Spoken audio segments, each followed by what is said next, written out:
Movie की शुरुआत में एक लड़की को दिखाया जाता है जिसके साथ पूछताछ हो रही थी। पूछताछ के दौरान उसे एक फोन दिखाया गया। ये मेरा फोन नहीं है, मेरा नाम है लिन और मैं केंद्र विद्यालय में पढ़ती हूँ, थाईलैंड के केंद्र विद्यालय में। मैं पढ़ाई में इतनी तेज हूँ कि मुझे STIC एग्जाम पास करने के लिए किसी फोन की जरूरत नहीं है। और ये कहते हुए लिन स्माइल करने लगी। इसके बाद सीन शिफ्ट होता है पास्ट में, जहाँ लिन अपने पापा के साथ नए स्कूल में एडमिशन लेने आई है। उसके पापा ने प्रिंसिपल को लिन के पिछले ग्रेड्स दिखाए जिनमें लिन ने टॉप स्कोर कर रखा था। वो एक ब्रिलियंट स्टूडेंट थी और इसी का फायदा उठाने के लिए लिन ने गुना भाग करके अपनी फीस माफ करवा ली। और यही नहीं, उसने प्रिंसिपल को कन्वेंस कर लिया कि उसे फ्री का लंच और आने जाने का खर्चा भी दिया जाना चाहिए। प्रिंसिपल को लगा कि अगर लिन हमारे यहाँ पढ़ेगी तो हमारे स्कूल का नाम ऋतिक रोशन होगा, इसलिए प्रिंसिपल ने स्कॉलरशिप पे उसका एडमिशन कर लिया। इसके बाद इसे ग्रेस नाम की लड़की मिली जो एग्जाम में ग्रेस से ही पास होती थी, इसलिए उसने लिन से पढ़ाई में मदद मांगी। और जैसे कि ये दोनों अच्छी दोस्त बन गई थी, इसलिए लिन उसे मना भी नहीं कर पाई। हालांकि एग्जाम में बैठते ही ग्रेस का दिमाग फैक्ट्री डाटा रिसेट हो गया। पूरे साल तो उसने बर्तन मांजने की प्रैक्टिस करी थी और उससे रिलेटेड कोई क्वेश्चन पेपर में आया ही नहीं। लेकिन लिन जैसी इंटेलिजेंट दोस्त हो तो डरने की क्या बात है। इनके एग्जाम मल्टीपल चॉइस क्वेश्चन वाले थे जिनमें इन्हें ABCD में से किसी एक पर गोला लगाना था। ये पेपर बिल्कुल वैसा ही था जिसमें से लिन ने ग्रेस को तैयारी करवाई थी। लेकिन उसे क्या पता कि ग्रेस का दिमाग तो ऐसे हैंग हो जाएगा जैसे बजट वाले सैमसंग के फोन हो जाते हैं। टीचर ने उन दोनों को बात करते हुए देख लिया और फिर उन्हें धमकाते हुए बोला कि मेरी क्लास में कोई भी चीटिंग नहीं करेगा। अब ग्रेस रो रही थी।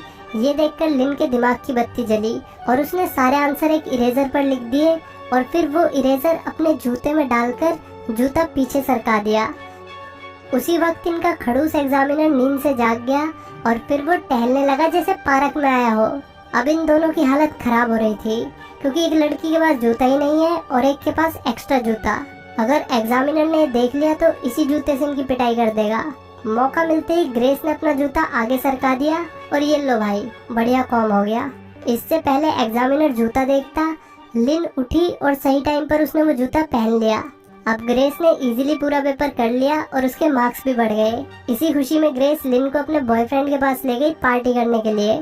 उसका बॉयफ्रेंड पैट, जो कि रईस बाप की औलाद था, उसे लाइफ में चाहिए शॉर्टकट, इसलिए उसने लिन से एग्जाम में उसकी भी मदद करने के लिए कहा।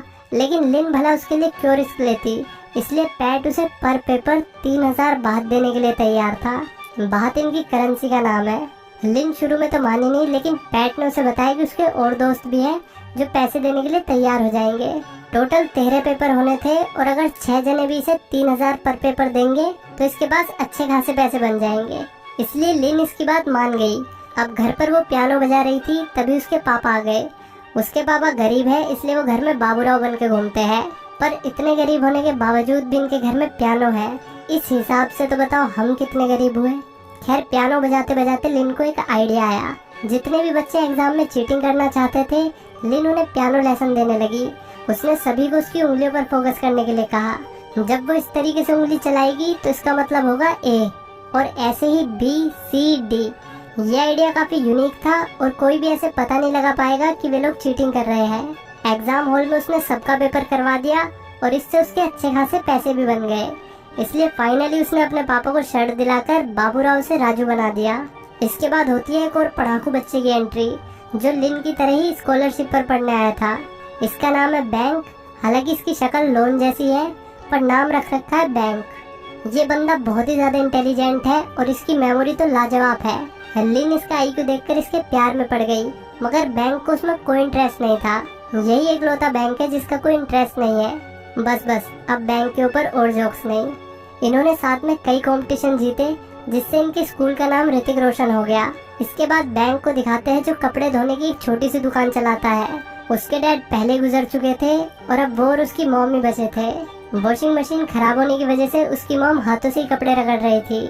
ऐसे कपड़े धोने से हाथ छिल जाते हैं, इसलिए बैंक अपनी पढ़ाई बीच में बंद करके बचे हुए कपड़े धोने लगा। इंटेरोगेशन में लिन ने बताया कि बैंक जितना ईमानदार और मेहनती लड़का उसने जिंदगी में नहीं देखा। आज इनका एग्जाम था, इसलिए एक बंदे ने बैंक से मदद मांगी। वो उसे पैसे देने के लिए भी तैयार था। ये सुनकर बैंक गुस्से में वहाँ से चला गया। ये बड़ा एग्जाम था, इसलिए इनका हॉल भी बड़ा था। और कमाल की बात तो ये है कि इस बार क्वेश्चन पेपर के 2 सेट थे। ये पता चलते ही सबकी हालत टाइट होने लगी। लिन के पास सेट 1 था और उसके साइड में बैठे हुए बंदे के पास सेट 2 था और बहुत से बंदों के पास सेट 2 ही था जिनकी लिन कोई मदद नहीं कर सकती थी। इधर बैंक सब पर नजर गड़ाए हुए था। उसने लिन के पास जाकर उसे इशारा भी किया कि टकला तुम्हारी आंसर शीट में से देखने की कोशिश कर रहा है। बैंक को क्या पता कि लिन ने इन सबको पास कराने के लिए इनसे पैसे ले रखे हैं। बैंक इतना ईमानदार का चौथा था कि वह एग्जामिनर के पास जाकर उन बच्चों की चुगली करने लगा जो एक दूसरे की कॉपी कर रहे थे। ये सुनकर एग्जामिनर ने उसे जाने के लिए कहा। इसके बाद लिन ने सबको इशारे में बताया कि उसके पास सेट 1 है। अब जिन जिन के पास सेट 1 था उन सबको लिन ने उंगलियां हिला के आंसर्स बता दिए। इसके बाद वे लोग एक साथ उठे जिससे एग्जामिनर का ध्यान भटक गया और लिन ने टकले से अपनी आंसर शीट बदल ली और फिर उसने मात्र 15 मिनट के अंदर सेट 2 कंप्लीट करके उसके आंसर्स बताना भी शुरू कर दिया। अभी टाइम ओवर हो गया और बच्चों ने लिखना बंद नहीं किया तो एग्जामिनर की किडनी मुंह में आ गई, इसलिए उसने फटाफट सबके पेपर छीन लिए। लेकिन अब तक तो सबका पेपर हो चुका था। थोड़ी देर बाद लिन और टकले को प्रिंसिपल ऑफिस में बुलाया गया। बैंक वहाँ पहले से ही बैठा हुआ था। एग्जाम में चीटिंग को लेकर उसने इनकी कंप्लेंट कर दी थी। प्रिंसिपल ने इनसे चीटिंग के बारे में पूछा तो इन्होंने मना कर दिया, लेकिन प्रिंसिपल ने लिन की कॉपी में नोटिस कर लिया कि उसने सेट 1 और सेट 2 दोनों के क्वेश्चंस लिख रखे हैं। यहाँ लिन फंस गई और फिर उसके पापा को बुलाया गया और फिर उसकी खूब बेइज्जती करने के बाद प्रिंसिपल ने एक बात रखी कि वो लिन को नहीं निकालेगा, लेकिन उसे स्कॉलरशिप भी नहीं मिलेगी और ना ही वो अब्रॉड पढ़ने जा सकती है। और लिन की स्कॉलरशिप प्रिंसिपल ने बैंक को दे दी। इसके बाद ग्रेस को दिखाते हैं जो जहर का ऐड कर रही थी और फिर उसने इसे बताया कि मैं पैट के घर पर डिनर के लिए गई थी। पैट के घर वालों को लग रहा है कि उसके मार्क्स मेरी वजह से इम्प्रूव हो गए, इसलिए वो मुझे उसके साथ बोस्टन भेजना चाहते हैं ताकि उसका STIC का एग्जाम क्लियर हो सके। ये एक ऐसा एग्जाम था जो वर्ल्ड वाइड होता था, वो भी सेम टाइम पर। कुल मिला के एक बड़ा एग्जाम था जस्ट लाइक UPSC। तो लिन ने इनकी मदद करने से मना कर दिया क्योंकि अब वो और रिस्क नहीं लेना चाहती थी। लेकिन जैसे उसने अलग अलग देशों की घड़ियों को देखा तभी उसके दिमाग में एक तगड़ा आइडिया हिट हुआ। उसने ये आइडिया ग्रेस और उसके बंदे पैट के साथ शेयर किया। STIC का exam world wide same day same time पर होना था, लेकिन सभी कंट्री का टाइम अलग अलग होता है। उसने सजेस्ट किया कि अगर हम ये एग्जाम ऑस्ट्रेलिया से देंगे तो हमें 4 घंटे एक्स्ट्रा मिल जाएंगे। और जैसे ही पैट पहले एग्जाम क्लियर करवाने के नाम पे 6 लाख बात देने के लिए तैयार था, इसलिए लिन ने सेम प्राइस पर 30 बच्चों को और लाने के लिए कहा। मतलब लिन इन सब का STIC का एग्जाम क्लियर करवाएगी और बदले में इन सबसे मोटा पैसा उठाएगी। प्लान ये था कि लिन वो एग्जाम देने ऑस्ट्रेलिया जाएगी और फिर वो सभी आंसर्स को मेमोराइज कर लेगी, लेकिन हद से हद वो 50% आंसर्स को मेमोराइज कर सकती थी। इसलिए उसे कोई ऐसा चाहिए था जिसका दिमाग उसी की तरह तेज हो और बैंक के अलावा उसको कोई दूसरा नाम नहीं सूझा। ये सुनते ही ग्रेस उछल पड़ी। अच्छा कुछ भी कहो, ग्रेस क्यूट तो है। खैर कहानी से न भटकते हुए आगे बढ़ते हैं। अब बैंक को दिखाते हैं जिसका अगले दिन स्कॉलरशिप का एग्जाम था। कुछ लोगों ने उसे पकड़ के पेल दिया और जब उसकी आँख खुली तो वो कचरे के ढेर में पड़ा हुआ था। उसका बेचारे का स्कॉलरशिप एग्जाम भी छूट गया।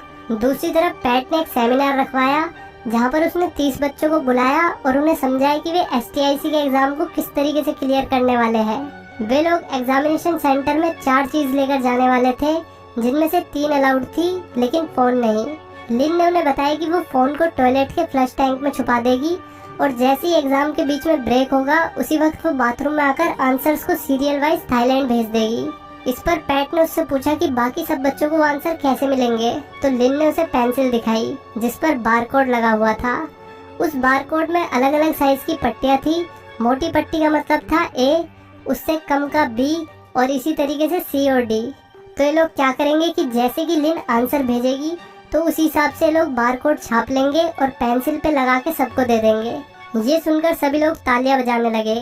इसके बाद लिन ने बैंक के पास जाकर उसे सारा प्लान बताया और ये भी कहा कि ईमानदारी की जिंदगी जीकर हम कुछ भी नहीं उखाड़ सकते। इससे अच्छा होगा कि हम अपने दिमाग का फायदा उठाएं और कुछ पैसा बनाएं। बैंक शुरू में तो उसकी बात नहीं माना, लेकिन जब उसे लगा कि ये काम करके उसका खाली बैंक पैसों से भर जाएगा तो वो इनके प्लान में शामिल होने के लिए तैयार हो गया।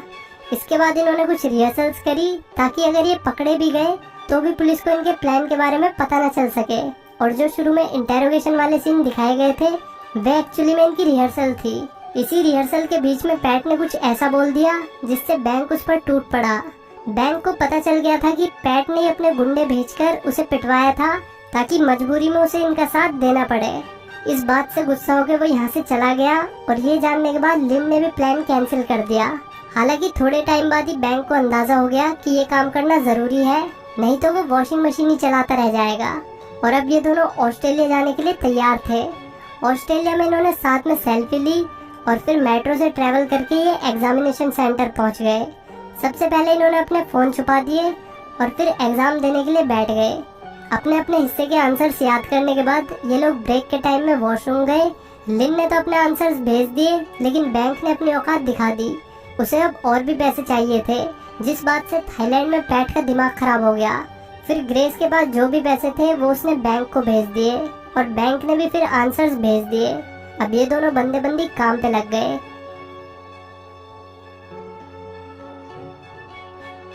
अब ये वापस हॉल में पहुंच गए। सेक्शन 2 के बाद इन्होंने सेक्शन 3 किया, जो मैथ्स का सेक्शन था। ये दोनों आंख बंद करके रट्टा मार रहे थे। जैसे ही ब्रेक हुआ ये लोग वॉशरूम में पहुंच गए। बैंक का तो नंबर वॉशरूम में आ गया, लेकिन लिन के आगे एक लंबी लाइन लगी हुई थी और लड़कियां सजने संवरने में टाइम भी ज्यादा लेती है। अब इसके बाद सिर्फ 5 मिनट थे। दूसरी तरफ बैंक आंसर्स भेज रहा था, तभी उसके बाथरूम का गेट बजा। बाहर सिक्योरिटी वाले खड़े थे, जिन्हें किसी ने कंप्लेंट कर दी थी कि इस बंदे का कुछ ज्यादा ही पेट खराब हो रखा है। ये सुनकर बैंक की हालत टाइट हो गई। उसने जैसे तैसे करके आंसर्स भेजे और फिर गेट खुलने से पहले उसने फोन को फ्लश करने की कोशिश की, लेकिन उसका कोई फायदा नहीं हुआ। तभी सिक्योरिटी वाला अंदर घुस गया। इधर लिन भी बाथरूम में बैठ गई थी, तभी उसका भी गेट बजा। लिन फोन छुपा के तुरंत बाहर आ गई ताकि उस पर किसी को शक ना हो। बाहर उसने बैंक को देखा, जिससे पूछताछ हो रही थी, और अंदर जाने से पहले अब सबकी चेकिंग हो रही थी। इसलिए लिन ने पानी पीने के बहाने अपना फोन फिल्टर में ही छुपा दिया और फिर वो एग्जामिनेशन हॉल में वापस आ गई। अब वो यहाँ पर अकेली थी। अब उसे अपने हिस्से का तो याद करना ही था, साथ ही साथ उसे बैंक के हिस्से का भी याद करना था।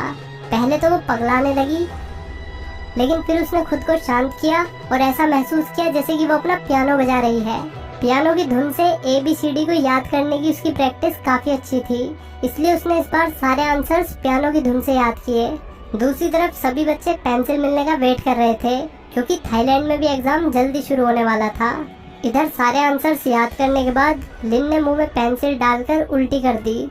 तबीयत खराब होने के बहाने से वो वहाँ से निकल गई और फिर उसने फिल्टर में से फोन निकाल लिया। अब वो बाहर जा रही थी, लेकिन सिक्योरिटी वाला भी उधर से ही अंदर आ रहा था, इसलिए वो साइड में छुप गई। अब सिक्योरिटी वाला समझ गया कि वो लड़की भी बैंक से मिली हुई है, इसलिए वो लिन का पीछा करने लगा। कैसे कैसे बच के वो मेट्रो तक पहुंची, लेकिन सिक्योरिटी वाला वहाँ भी उसका पीछा नहीं छोड़ रहा था। बड़ी मुश्किल से लिन ने आंसर्स भेजे, लेकिन तभी उसने देखा कि मेट्रो जा चुकी है। अब उसे सेम टाइम पर 3 काम करने थे। यहाँ से भागना भी था, आंसर्स भी भेजने थे और आंसर्स को याद करने के लिए पियानो की धुन को भी याद करना था। फाइनली उसने फोकस करके सारे आंसर्स भेज दिए और इधर इन लोगों ने उन आंसर्स को बारकोड में कन्वर्ट करके पेंसिल पर लगा दिया और फिर जल्द से जल्द सभी पेंसिल्स को बच्चों में बांट दिया। इधर सिक्योरिटी वाले ने लिन को पकड़ लिया और उधर बच्चे एग्जाम देने के लिए निकल गए। सिक्योरिटी वाले के साथ जाने से पहले लिन ने अपना फोन ठिकाने लगा दिया, ताकि उसके खिलाफ सिक्योरिटी वाले को कोई सबूत न मिल पाए। लिन का तो कुछ बिगड़ा नहीं और देखा जाए तो बैंक का भी कुछ नहीं बिगड़ा, बस उसे STIC का एग्जाम देने से बैन कर दिया गया। लेकिन ये एक्सपीरियंस लिन के लिए बहुत बुरा था, इसलिए उसने ना तो सेलिब्रेट किया और ना ही अपने हिस्से के पैसे लिए। आखिर में बैंक उसे मिलने के लिए बुलाता है। बैंक को अब इस काम से पैसे कमाने थे, इसलिए उसने लिन के सामने एक नया आइडिया रखा, जिसमें वे दोनों मिलकर 10 मिलियन तक कमा सकते थे। लेकिन लिन को अब इस सब काम में कोई इंटरेस्ट नहीं था, इसलिए उसने बैंक का साथ देने से मना कर दिया। तो बैंक ने अगेन अपनी औकात दिखा दी। उसने कहा कि मैं STIC की चीटिंग के बारे में सबको बता दूंगा और ये भी बता दूंगा कि उसकी मास्टरमाइंड तुम हो। लिन को इससे कोई फर्क नहीं पड़ा, बस उसे बुरा लग रहा था कि वो जिसे इतना पसंद करती थी वो उससे ऐसी बात कह रहा है। हालांकि जब लिन उसकी धमकी से नहीं डरी तो उसने ग्रेस और पैट का भांडा फोड़ने की धमकी दी, साथ ही साथ सभी बच्चों का भांडा फोड़ने की धमकी दी जो भी इस स्कैम में शामिल थे। आखिर में उन सबका भांडा बचाने के लिए लिन ने सारा ब्लेम अपने ऊपर ले लिया और यहीं पे ये मूवी खत्म हो जाती है।